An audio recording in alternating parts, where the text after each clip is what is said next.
Okay, so the next section we're going to cover is going to be getting our enemy to receive hits, and if we bump into, actually no, we don't need to actually worry about enemies killing you if you bump into them, because in this game we've got it that when the enemies push you out of the level you die, rather than when you collide. So for now we're just going to focus on getting the enemies to die when they get hit, and maybe possibly add the particle effects in the process of that. So what we'll want to do for that is go into our enemy, and we're going to go to events, and we're going to add an enemy event. We've looked at our basics of when created, when drawing and updated, but what we want to do is come down to collisions. Now collisions is really great because it basically handles all kind of, as it suggests, collisions and interactions between different objects. The one that we're going to want to use for now is when enemy collides with actor of type. Now the reason we want to use actor of type rather than specific actor is that specific actor would only work for one bullet, so a specific bullet, whilst if we do a type that will cover all variations of our bullet coming in from whatever direction, and however many we fire, it will always have the same effect for that specific type of bullet. So if we click on actor of type, it brings up this little kind of chunk of code here. So it asks when actor hits actor of type, then something must occur, you know, within this area. So we need to go onto the drop down and set this to self. So because we're in the enemy, when self hits actor of type, which would be bullet, we want something to happen. Now this is something we want to happen could be incredibly simple. If we go to properties, we can kill this actor, and that is pretty much the code you need for removing an enemy from the scene.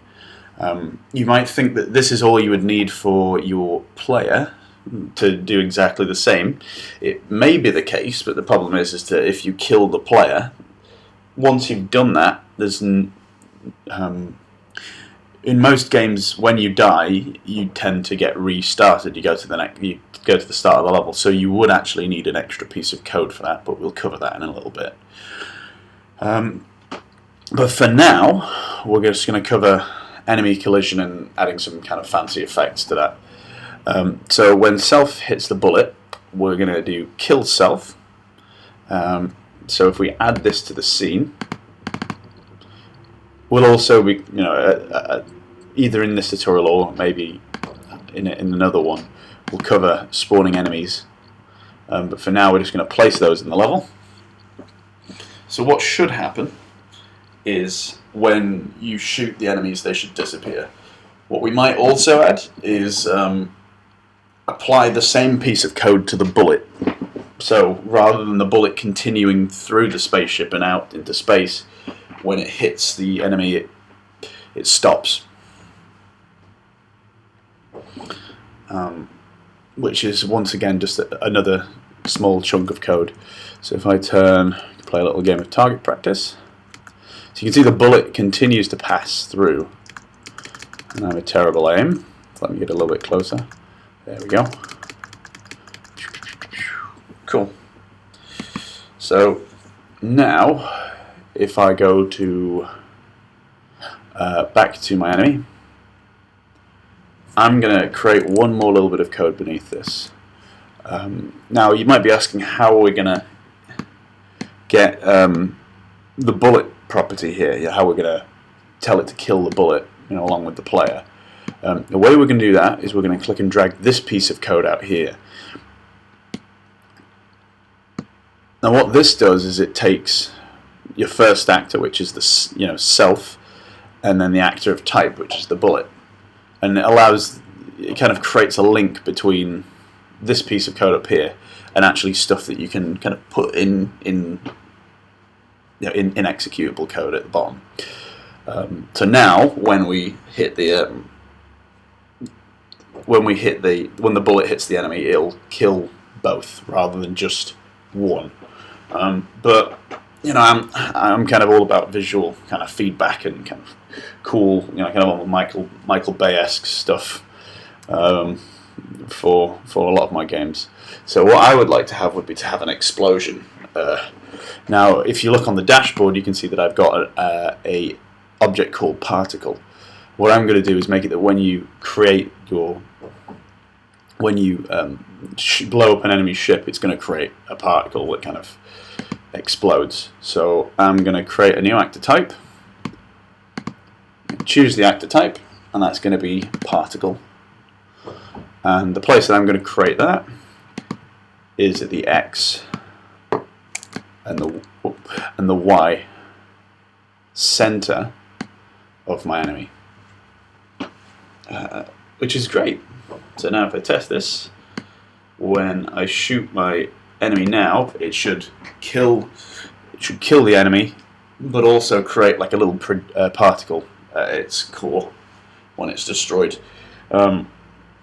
Now you may see a similar situation playing out to what we had with our bullet, where the projectile isn't actually, the particle isn't actually going to do anything. It's just going to kind of drift, if that. You know, it might just stay there. Yeah, so you can see there it's just kind of sat in space. Now, whilst this might be useful for something like an item, for what we're doing, here, I want it to kind of, you know, fly off in a variety of directions. So if I go to I'm just going to close bullet and spaceship, and I'm going to open up my particle. And what I'm going to do is nip to events, and I'm going to add myself a new event. And that, as with the bullet, is going to be when created, and it's also going to be a velocity-based event. So you can see how once you've learnt like a basic little bit of code, you know, or you've learnt a section of code, how you can essentially reuse it for various things. So I'm going to use a random number. The place that I found that was under numbers and text, and a random number between, you know, whatever and whatever. And I'm going to set the speed also to a random number, otherwise you'll have everything kind of fly out in a kind of a ring, and I don't really want that. So the speeds I'm probably going to set to maybe 10 and 100 and yeah, let's say 100.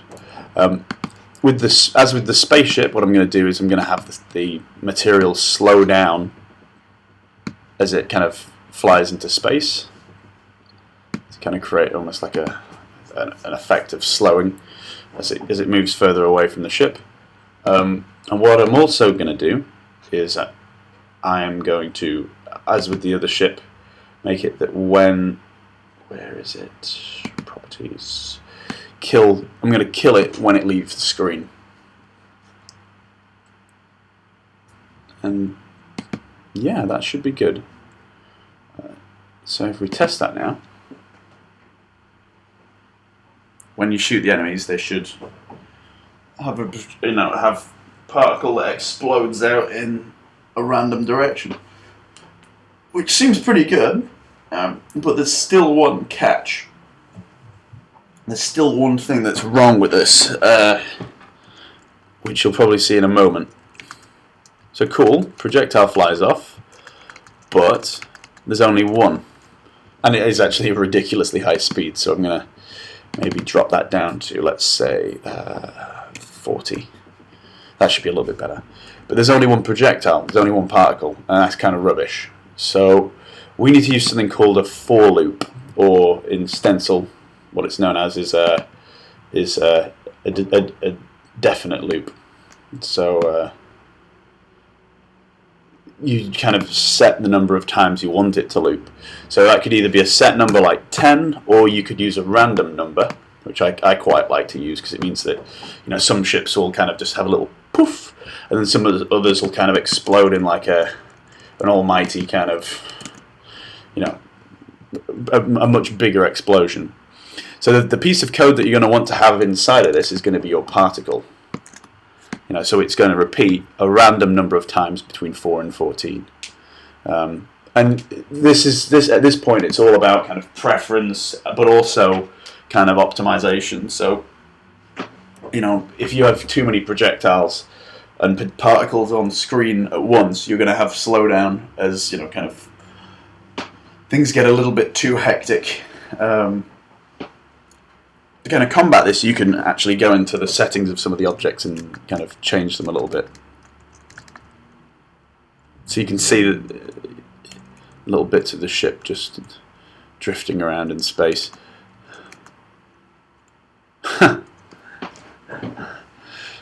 Okay. Now, the one thing I didn't have in the other example of the game was that the particles could actually hit you. They didn't have collision. So if I go to collision in my projectile, so in my particle, I'm going to actually remove the collision, and I'm going to turn off this piece of code in here called enable continuous collisions. Now what that's going to do is when you have an object that doesn't need to collide with anything, you can essentially toggle this off, and what that will do is it'll save it'll save it having to calculate collisions in game, which will save you a lot of kind of power, especially if you've got absolute bazillions of them all on screen at once. So yeah, that I think is just about good. Let me set that to a little bit lower number, and I'm just going to put a couple more of these in here, for example. And obviously, with your kind of projectiles, you could do all sorts of different things. I mean, this might be a little bit too much, but we'll give it a go. You could do things like you could scale make the projectiles scale or shimmer or spin or change hue. So you could make it so they explode in a variety of colours, which might look awesome. It's still good. So that you could even make it that the particles do have some collision to them, and they cause a chain reaction. Like that would be pretty cool. So there you go. Now, one thing you've probably noticed here is that the projectiles aren't disappearing, which in most films, there weren't like glowing bits of the Death Star floating around in space for too long after it blew up. So what we will do is make it that after a certain amount of time, the projectiles will disappear. Sorry, the particles. My God, why do those words keep getting jumbled up? So for that, you want a time-based event. So if we go to flow, to time, after, let's say, half a second, we're going to kill the projectile. So it'll vanish. It should have quite a nice effect. What I'm also going to do is kind of very quickly dabble in the effects area. I just want to very quickly show you, what kind of having effects can do to your particles to make them kind of look really fancy. So I've grabbed myself in the effects category. You've got your kind of default block for choosing what effect you want, and then there's a bunch of different kind of options for what you can change of your character or actor. And I'm going to change the hue, and I'm going to set the hue to, let me see, maybe a random number between -60 and 60. So that'll kind of not change it to two kind of radically different colours, but just should be within the similar-ish kind of area, but with a little bit of change to it. So let's see what that looks like. And as well, obviously, with the bullets disappearing, the projectiles, particles disappearing after a certain amount of time. Yeah, just give it a quick second. So, boom. So you can see they've got like a slight yellowy tint to them now, and even some blue in there. And also that they vanish eventually, which is great. Which is actually better than the original. The original game that I planned. So the last collision-based thing that I'm going to include in this section of the video is what happens if you, as the player, get killed. So for that, I'm going to make it that when you fly off the level, you die. So as the same code we used for the bullet and the particle, we're going to go to events, and we're going to go to properties, and we're going to make it kill the spaceship after leaving the screen. And what you'll probably see is that it won't restart the level when you've done that. It'll just kill the player, and they won't exist anymore. So in the next tutorial, what I'm going to cover is kind of scene-based stuff. So getting it so when your character leaves the level, that they die and the level restarts, and possibly apply some kind of behaviours and kind of effects to the screen when that happens.